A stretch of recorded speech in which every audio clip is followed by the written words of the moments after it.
chicken, you would acknowledge this, great source of lean protein. Amazing source of lean protein. One of the best. We love it here in America. It tastes like chicken. But when you're preparing your chicken for dinner, are you do you use a chlorine marinade like this? I feel like I should have brought my laundry today. What? A little chlorine marinade action? My God. Chlorine is not used like this. But the fact is the vast majority of chickens, what they do is they chill out in a chlorine bath before they make it to the grocery store. So the chickens are slaughtered, their bodies have to be cooled to 40 degrees. So it's common practice for dozens of recently slaughtered birds. They're thrown in these water tanks to chill. Then chlorine is added, of course, to reduce the risk of bacteria and cross-contamination. We spoke with 4 major poultry companies off camera. Everyone confirmed this is how chicken is processed. And the idea is that it protects you. But how much chlorine is in there? And this is what's really interesting. So your typical swimming pool has 1 to 3 parts per million of chlorine. The USDA recommends 20 parts per million in chicken chillers and has a strict cap of no more than 50 parts per million. So that's a lot of chlorine. I mean, that's ranging up to almost 50 times stronger than your average swimming pool. Right. You know what?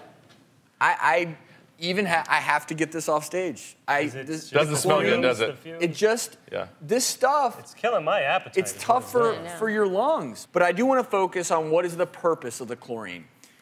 There's a reason they do it. And we actually went to a lab to see if the chlorine can kill salmonella.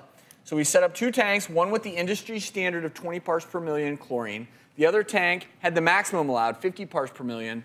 What they did is they held 3 healthy chickens. 1 chicken, though, was infected with salmonella. So the question is, did the salmonella spread?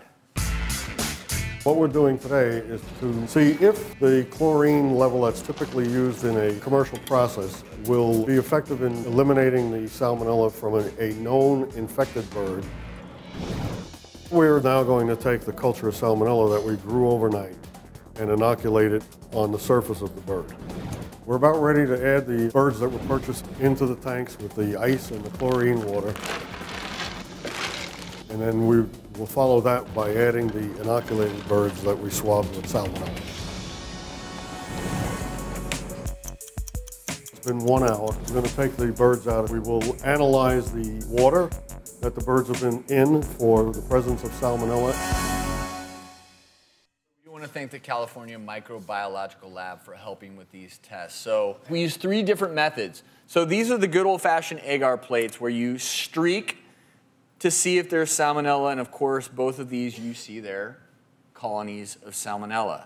And we also have what's called a TSI slant that I want to show people that also confirmed that there was salmonella. This is another Petri dish with, yes, salmonella.